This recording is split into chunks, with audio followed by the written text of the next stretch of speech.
Fikiria kuhusu hili. Usipojitambua unakuwa ni sawa na simu bila vocha, TV bila kingamuzi, labda pengine na gari bila mafuta. Hapa katikati mafuta yalikuwa hadimu, kwa hiyo yalikauka kwenye baadhi ya vituo. Na watu wenye magari walilazimika kutembea chini au kutumia mbinu mbadala ili wafike makazini mwao.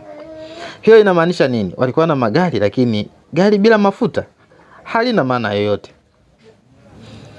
TV bila kingamuzi bado hujafanikiwa hivyo. Sawa, TV za siku hizi zina YouTube nini na nini, naweza kufanya mambo mengine, lakini fikiria kama internet itakuwa haipo.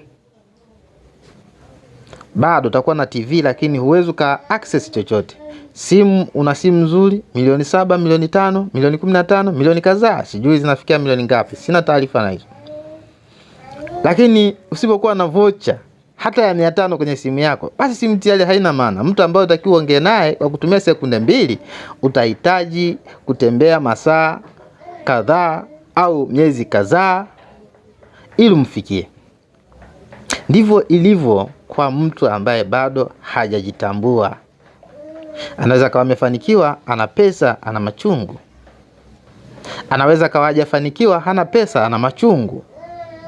Kwa nini sijafanikiwa? Kwani nani alikwambia lazima ufanikiwe kivu unavyotaka wewe? Nani alikwambia unatakiwa na nyumba nzuri kama ya jirani yako?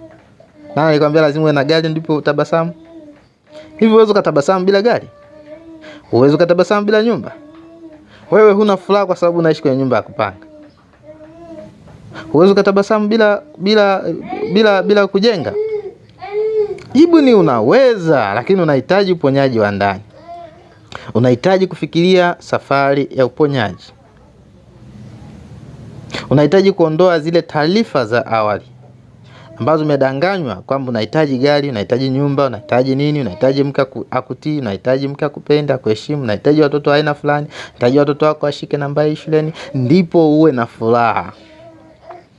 Ni kama taarifa tu ambazo ulipewa awali kwamba wewe ulikuwa nyani. Fikiria nyani wasingekuwepo, tungekuwa tunaona kwenye picha.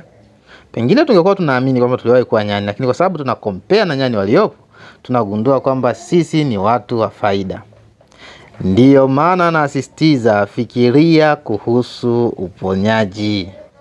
Fikiria kuhusu wataalamu wa afya ya akili, fikiria kuhusu wataalamu wa masuala ya kiroho.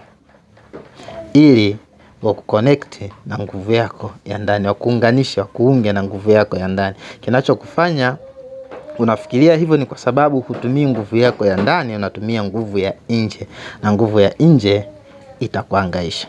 Katika maandiko ya kale